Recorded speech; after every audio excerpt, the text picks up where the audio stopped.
What's up, YouTube? It's Dr. Iggy from Instagram. It's really my first time letting y'all know who I am. And yeah, y'all see me on Instagram. I make all these fun little transition videos, and I love making those. You also know I'm an orthopedic surgery resident, which you, as you can expect, is extremely busy.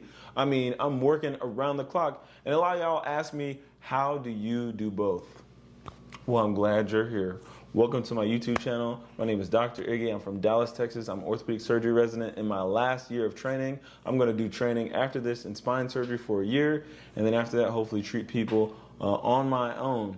And so you're probably here because you're curious, how do I become a healthcare professional and make content? So I figured I'd tell you my story and maybe give you a window into how I did it, and hopefully it'll give you inspiration on how you could do it.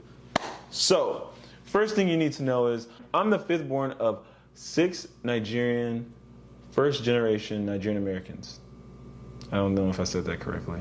But anyway, if you're Nigerian, if you're a first gen of anything, you probably know immigrants, when they get to this country, they love to hustle. If you're a first gen of any immigrant, you know that their work ethic is more heritable than generational wealth. And so I started off with that grind. And you know, if you're Nigerian, there's 3 options to success: lawyer, engineer, or doctor. I mean, that's it. You ain't got no other options. That's all you can do.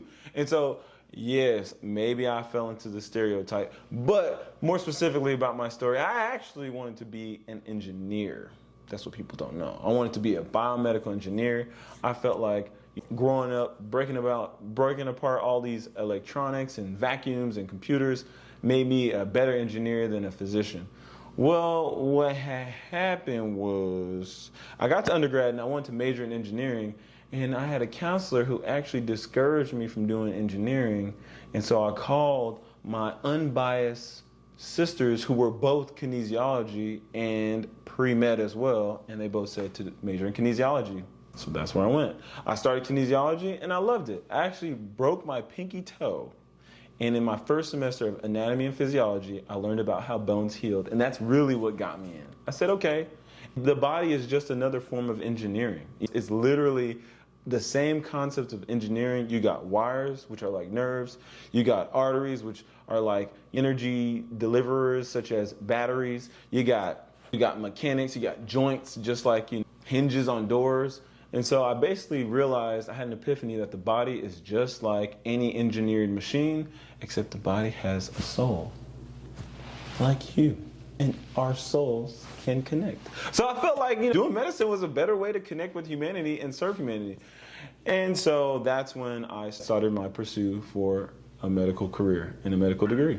But where does all this content creation stuff come in? Where does that come in? Well, just like all y'all did. Had Facebook. I actually did not have MySpace. I had Facebook, and then Instagram came along, and only the high school students were on Instagram. So I said, I'm a growing professional. I'm not doing that. That's childish, okay? So all of med school, I never caved, except for the end, where everyone apparently had an Instagram. So I got an Instagram, and I realized Instagram was all photos. Everyone's showing their bodies or showing everything they had. So I was like, this is not fulfilling, and I deleted Instagram, believe it or not. Well, then I was going off to residency, and I realized everyone was connecting through Instagram, so I got Instagram again. That's fine. So I do my first year of residency, which actually, I'm sorry, I guess I skipped the whole season. I applied to medical school. I majored in kinesiology. I got accepted into medical school on the first try, by God's grace. I found that I wanted to do orthopedic surgery, which was the closest thing to biomedical engineering.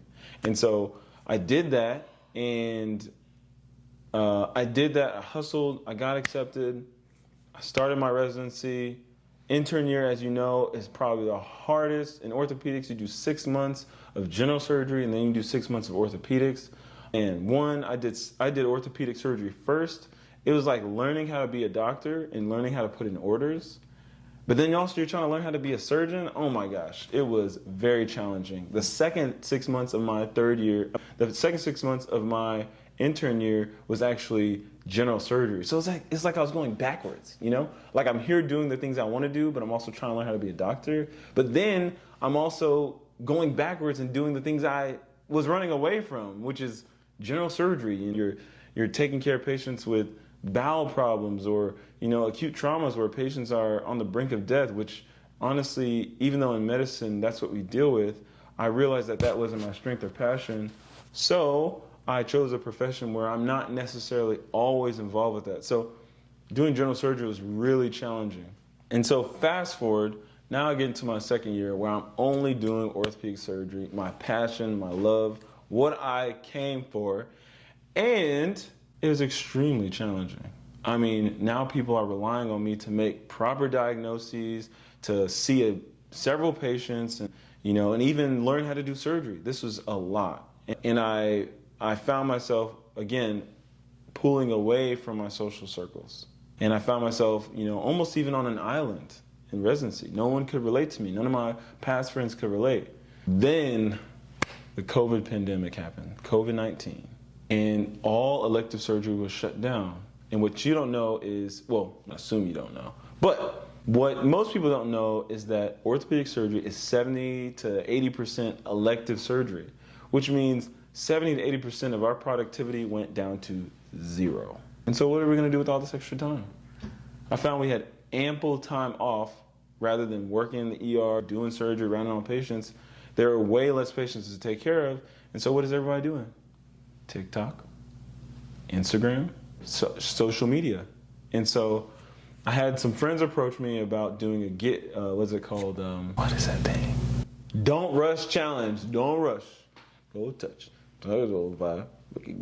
Yeah, y'all know what I'm talking about. And so they were doing a don't rush challenge. And so I was like, I'm fine, I'll be in there. They had me last on the lineup. So I figured by the time they get to this part of the video, no one's gonna be watching. Well, for some reason, I set up my lights, I set up my camera, I started thinking about a script, I started thinking about some outfits.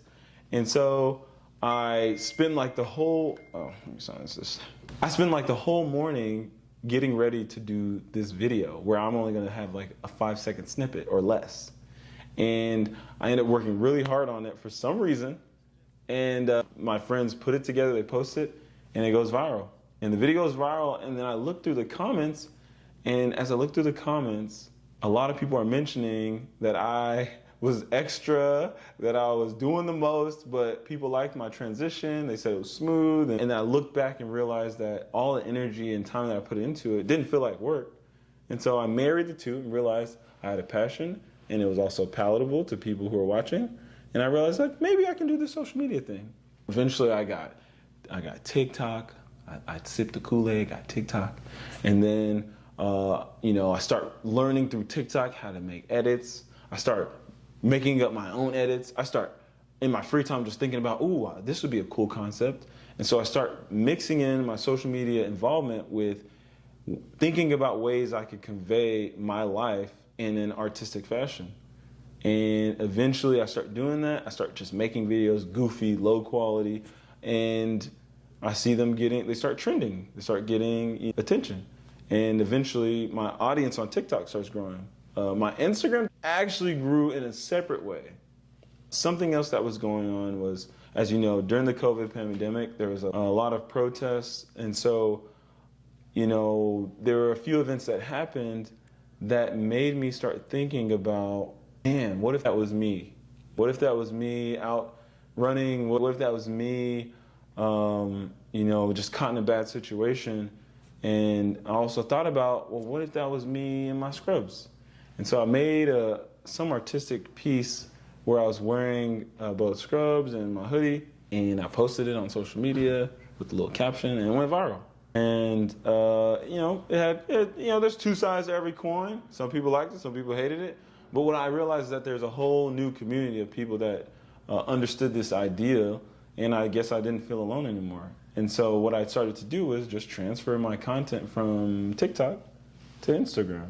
And through all these things, essentially connecting with my audience and expressing my artistic outlet, I built a following on Instagram. And right now I'm probably at about 185,000. It's kind of crazy to think about it that way.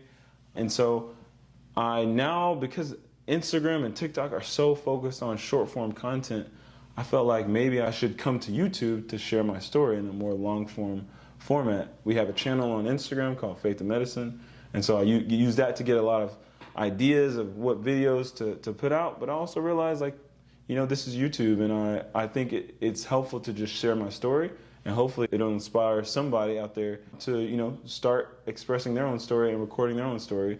And so specifically, I know healthcare professionals, people that want to be doctors, nurses, PAs are on my page. I figure you were always wondering, how do you do this? How do you have time to make all these videos, edits, and still be a competent professional taking care of these patients every day? And so I started this channel. Stay tuned, more videos are coming.